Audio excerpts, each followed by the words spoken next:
Dossier numéro 3. Donc, une électrophorèse de l'hémoglobine à un patient drépanocytaire. On verra une hémoglobine S majoritaire, environ 70%, une hémoglobine A absente, une hémoglobine A2 en taux normal, environ 1-2%, et de l'hémoglobine F supérieure à la normale, environ 20%, entre 0 et 20%. Okay. Donc globalement, effectivement, ce qu'il faut retenir, c'est que les patients drépanocytaires homozygotes, ils ont une hémoglobine S qui est largement majoritaire, qui est supérieure à 75%, en général entre 75 et 95%, et une hémoglobine fétale par dérépression de la synthèse de l'hémoglobine fétale qui est anormalement élevée. Mais ça, c'est extrêmement variable et ça peut être peu important. Ça dépend d'un patient à l'autre. Elle peut être normale chez certains patients. Elle n'est pas forcément élevée, mais elle est souvent plus élevée que la normale. Pas forcément très élevée. Et voilà, et l'HbA2. Globalement, il faut, je pense, avoir une idée à peu près du type d'hémoglobine qu'on va retrouver dans les grandes maladies de l'hémoglobine, les pourcentages exacts, c'est pas important de les connaître, mais bon, il faut avoir une idée des ranges et savoir que les patients qui ont une drépanocytose homozygote, c'est parce qu'ils ont quasiment que de l'hémoglobine HbS qui polymérise, qui sont symptomatiques. Et c'est pour ça qu'on transfuse les patients qui ont une drépanocytose quand ils font des complications, parce que c'est une façon de faire diminuer le pourcentage d'HbS, de limiter la polymérisation et donc toutes les complications, en particulier vasculaires. Question 2. J'ai mis un syndrome thoracique aigu chez un drépanocytaire homozygote. Ouais. Et juste une chose, le diagnostic de la drépanocytose, c'est l'électrophorèse. On peut faire un diagnostic chez un patient qui arrive en crise au frottis. Les drépanocytes, ça se voit sur un frottis et ça peut être un examen plus rapide à avoir quand vous avez un patient qui arrive aux urgences et que vous ne comprenez pas ce qu'il a, que l'électrophorèse de l'hémoglobine qu'on ne vous fera pas à 4 heures du matin. Donc les critères diagnostiques, alors il y a souvent une dyspnée, une douleur thoracique aiguë associée à une hypoxémie avec une saturation diminuée et l'apparition ou la modification récente d'images radiologiques à type de pneumopathie interstitielle, je crois. Les signes de gravité, j'imagine que c'est de la détresse respiratoire aiguë. Voilà, et les mesures envisagées en présence de l'un d'entre eux, souvent c'est un transfert en réanimation. La transfusion, si jamais on échoue, on peut faire les échanges plasmatiques. Ça peut éventuellement se faire sous morphine si elle est si la personne est très douloureuse. Voilà, avec une surveillance importante et la poursuite du traitement de base à tube d'anti-inflammatoire, INS. Ok. Alors dans la correction, je vous l'ai détaillé, vous n'avez pas à tout connaître par cœur. C'est les critères en gros du Centre national de référence de prise en charge de la drépanocytose. Donc au moins c'est assez carré. La définition du syndrome thoracique aigu, c'est assez large dans le but de ne pas passer à côté de quoi que ce soit. Donc c'est tout nouvel infiltrat pulmonaire radiologique et un critère clinique, que ce soit toux, fièvre, dyspée, expectoration, douleur thoracique ou anomalie à l'auscultation. Donc c'est en gros assez large pour ne pas passer à côté d'un syndrome thoracique aigu. Au moins se poser la question.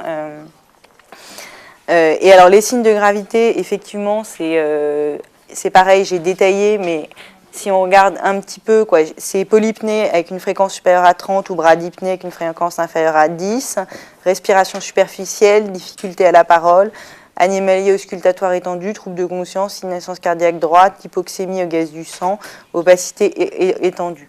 Donc ça, globalement, c'est à peu près la même chose que l'asthme aigu grave.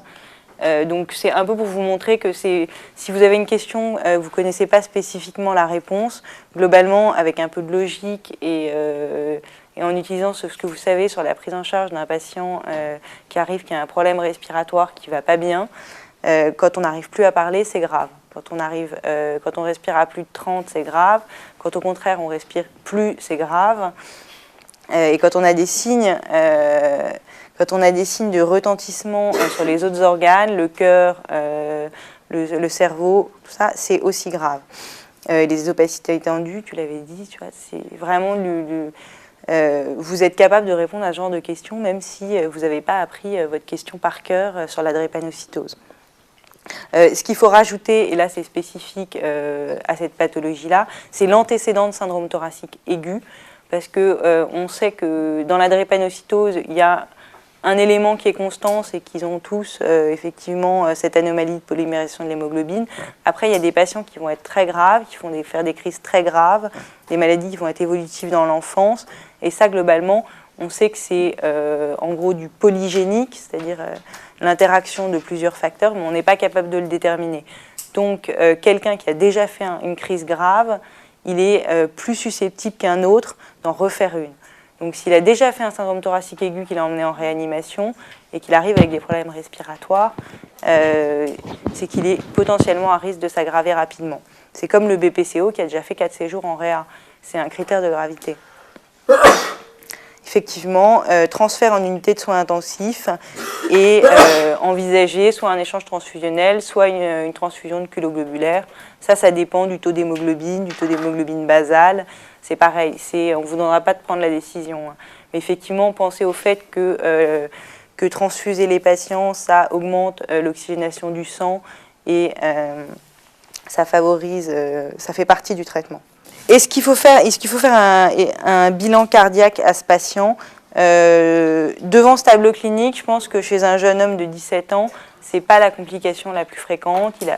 Il n'a pas une maladie qui jusque-là a été grave, il n'est pas transfusé, donc il n'a pas l'hémochromatose, la cardiopathie, à l'hémochromatose. Oui, lui faire un ECG, ça paraît logique parce qu'il a une douleur thoracique qui se fait. Est-ce qu'il faut lui faire une troponine s'il n'a pas de signe électrique, pas l'examen le plus important dans ce contexte-là. J'en ai jamais vu. Est-ce qu'on peut avoir des crises vasoclusives coronaires? J'en ai jamais vu, probablement, mais c'est probablement pas ce qu'il y a de plus fréquent non plus. Le syndrome thoracique aigu, en gros, c'est toutes les anomalies respiratoires, sachant qu'en général, c'est un mécanisme avec un cercle vicieux, sachant que si tu as une infection, l'infection c'est de l'hypoxémie, donc en général, il va y avoir des complications localement vaso-occlusives, avec l'hypoxémie ça s'aggrave, donc si on appelle ça syndrome thoracique aigu, c'est que en général, si le mécanisme qui initie le problème n'est pas clair, que ce soit des problèmes de thrombose, de vasoconstriction, il y a un cercle vicieux qui fait que tous les mécanismes s'associent.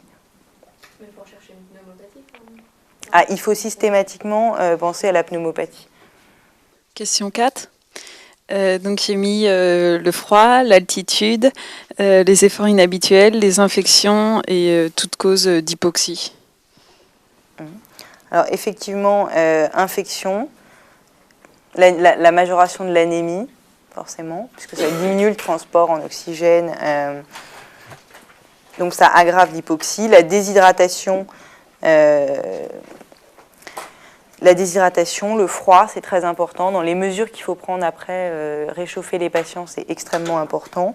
La chaleur par le biais de la déshydratation, je ne parle pas de la chaleur de la pièce à 25 degrés, mais quand il fait 40 et qu'on joue au foot, quand il fait 42 fièvre, en général, ça ne se passe pas bien après.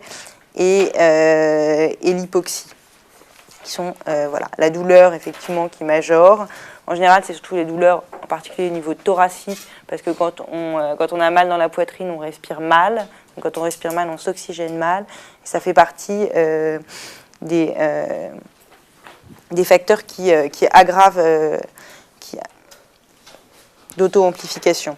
Voilà. Et la grossesse par le biais de l'anémie et de facteurs rhéologiques, qui est vraiment quelque chose d'extrêmement compliqué chez les drépanocytaires et entamer une grossesse, ça peut avoir des complications pour le fœtus et pour la mère.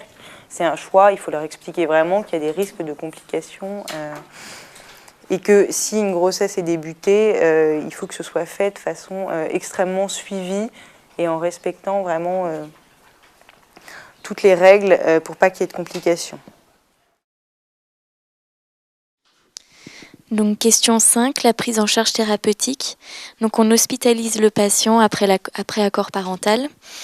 On pose une voie veineuse périphérique, on le réhydrate, on met de l'oxygène, on met des antipyrétiques s'il y a de la fièvre, des antalgiques de niveau adapté à la douleur, on peut aller jusqu'à la morphine, et on surveille l'efficacité, donc clinique et paraclinique.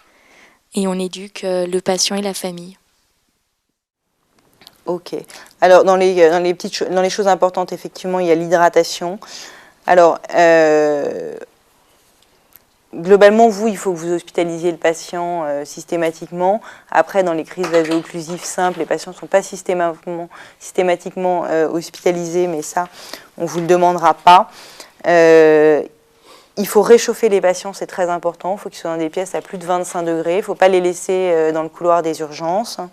Il faut leur mettre un traitement antalgique. Alors, les anti-inflammatoires non stéroïdiens, c'est fait dans un certain nombre d'hôpitaux. Ça fait partie du protocole de traitement des crises dans un certain nombre d'hôpitaux. Il y a des gens qui disent qu'il ne faut pas en mettre. Les recommandations du centre de référence, c'est plutôt de ne pas en mettre. Mettez antalgique, rentrez pas dans les discussions AINS qui ont des effets secondaires. Voilà. Moi, voilà. Et effectivement, ne pas hésiter à donner des morphiniques quand les patients sont hospitalisés. Parce que les morphiniques, pour le coup, on n'en donne jamais à domicile. Parce que c'est pareil, quand on est surdosé en morphinique, on respire moins, donc on s'oxygène moins. Donc quand les patients ont des morphiniques, il faut les garder hospitalisés. Il faut surveiller qu'ils hypoventilisent pas. Voilà, il faut les alcaliniser, il faut leur donner des folates pour qu'ils puissent régénérer, qu'ils ne soient pas anémiques. Il faut leur mettre de l'oxygène pour diminuer au maximum l'hypoxie. Et il faut les aider à respirer. Donc en général, on conseille la kinésithérapie. Pour ce qui est des infections pulmonaires, c'est effectivement le diagnostic qu'on a en tête dès qu'il y a une douleur thoracique. Il y a des crises vaso-occlusives simples, on va dire même thoraciques, dans lesquelles il y a de la fièvre, comme on n'a pas la possibilité de savoir quand c'est une infection, quand c'est une crise simple. On met des antibiotiques qui couvrent le pneumocoque et les germes encapsulés à tous les malades qui ont plus de 38. Parce que les drépanocytaires ont une asplénie fonctionnelle, ils ont une rate atrophique, donc ils sont à risque de faire des complications graves, infectieuses graves. Le but de l'alcalinisation, c'est pour hydrater, favoriser l'élimination. C'est de l'hydratation, pour qu'il soit moins acide. Non, c'est vrai que non, moi aussi je me suis posé la question, c'est dans les recommandations. Et la logique n'est pas forcément d'alcaliniser. Pourquoi il faut leur donner de l'eau de Vichy? Globalement, il y a... Si, moi je pense que l'acidose, ouais. Par le biais de l'acidose. Mais le problème, c'est qu'après, par le biais de l'acidose, cela dit, alcaliniser quelqu'un qui a une acidose respiratoire, c'est pas non plus extrêmement logique. Donc c'est pour ça que c'est... En général, c'est le traitement de l'acidose, c'est le traitement de la cause et on n'alcalinise pas les acidoses respiratoires. Parce qu'on les empêche de respirer. Donc, le jeune homme revient nous voir, il a une érection spontanée prolongée depuis 45 minutes et douloureuse. Donc je suspecte un priapisme. Les risques évolutifs de ce syndrome, c'est d'abord la nécrose de la verge et à long terme, il peut avoir des dysfonctions érectiles. Voilà. Et les autres étiologies du syndrome, donc ça peut être la prise de Viagra, la prise de drogue comme le poppers, ou des lésions neurologiques. Des lésions neurologiques. Voilà, c'est tout ce que j'ai mis.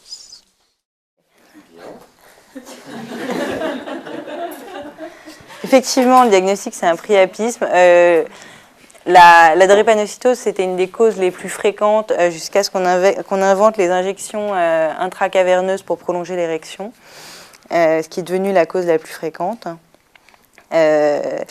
Donc il faut y penser quand ils ont des symptômes évocateurs, sachant que c'est grave puisque ça aboutit à l'ischémie et à la sclérose des corps caverneux. Et à l'impuissance irréversible, et que c'est une urgence thérapeutique. Chez un patient qui n'a aucun antécédent, ça reste une urgence, mais les urologues se laissent le temps de mesures symptomatiques, éventuellement selon la durée d'évolution. Chez ces patients-là, c'est rare que ça évolue spontanément favorablement. Donc c'est une urgence urologique. Les autres étiologies, le Viagra, je ne suis pas sûre. Les injections intracaverneuses, c'est très fréquent. Le Viagra, je ne suis pas sûre à 100% que ça donne des priapismes. Les syndromes myéloprolifératifs, il faut y penser, c'est rare, hein, mais ça survient. Thrombophélie pelvienne et puis idiopathique. Enfin, d'étiologie inconnue. Dossier 3, question 7. Il est exposé à des infections par germes encapsulés à cause de l'asplénie. Donc le pneumocoque, hémophilus, méningocoque. Il faut le vacciner contre le pneumocoque, l'hémophilus et la grippe. Voilà, ils font aussi énormément d'infections à salmonelle. Donc ça, il faut y penser. Avec éventuellement des salmonelloses chroniques, avec des foyers osseux qui sont très difficiles à stériliser. Voilà, et il faut le vacciner effectivement contre le pneumocoque, hémophilus, et puis chez des patients qui sont transfusés, qui ont pas mal éventuellement des gestes invasifs, il faut penser aussi aux vaccinations contre les hépatites, même si les risques post-transfusionnels sont mineurs, c'est globalement... C'est pas le méningocoque. Le méningocoque, on ne le fait pas en systématique, déjà parce que ça protège uniquement contre le méningo A et le méningo C. Or en France et chez les jeunes, c'est en général le B qui est le plus fréquent. Mais il y a un risque d'infection dans les germes encapsulés en général. Alors concernant le risque génétique pour son frère, ça dépend en fait si le frère est homozygote SS, donc même s'il n'a pas encore eu de crise, c'est quand même possible qu'il soit homozygote, auquel cas le risque pour l'enfant sera un risque sur 2 d'être malade. S'il est hétérozygote AS, ça fera 1 sur 4, et s'il est homozygote AA, donc qu'il n'est pas atteint, le bébé ne sera pas atteint. Une façon simple de savoir, c'est de faire une électrophorèse de l'hémoglobine chez le papa, pour voir s'il est homozygote, ou en tout cas s'il a un allèle de la maladie. Voilà. Okay. Alors globalement, pas savoir qu'on est drépanocytaire homozygote quand on à l'âge adulte, c'est rarissime, je pense même pas sûr que ce soit possible. C'est une maladie qui tue quand même, qui jusqu'à ce qu'on la soigne correctement, tuait et tue encore les gens à l'adolescence, enfance et adultes jeunes. Donc, avec la prise en charge actuelle, l'espérance de vie s'allonge, mais quand on est adulte, on sait si on est drépanocytaire homozygote. Donc, globalement, on part du principe qu'il est soit hétérozygote, soit non porteur. Donc, lui, il a à peu près 50% de chance d'être hétérozygote, puisqu'on sait qu'il n'est pas... qu'il n'est pas homozygote et que globalement, la mère étant hétérozygote, on peut évaluer le risque à 1 sur 8.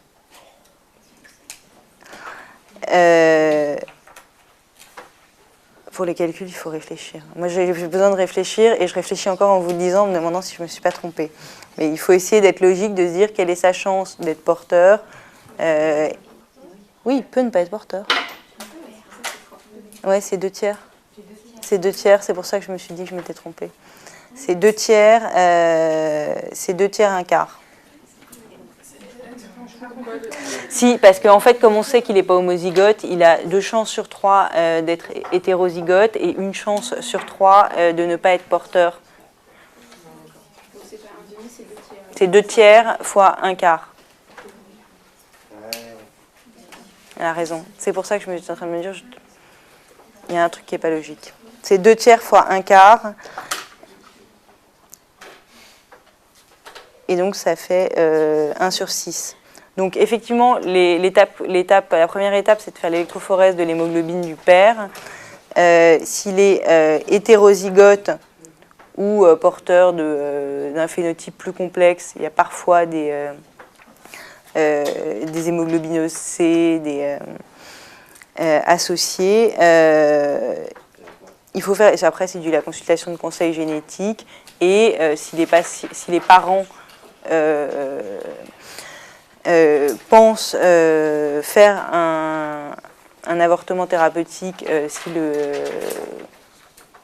si l'enfant est atteint, on pourra proposer après des diagnostics, des investigations complémentaires. Mais la première étape, effectivement, c'est l'électrophorèse, c'est savoir s'il est porteur ou pas. Et on peut faire un avortement thérapeutique sur un bébé hétérozygote? Hétérozygote, non. Homozygote, on peut. Est-ce qu'on peut proposer une interruption thérapeutique de grossesse pour un phénotype non malade? Non. Et pour un homozygote, oui. Oui. C'est un homozygote. Je pense. Je suis en train de... Oui. C'est quand même une maladie qui tue dans un certain nombre de cas, et pour l'instant, on n'a pas de... Je vais vérifier.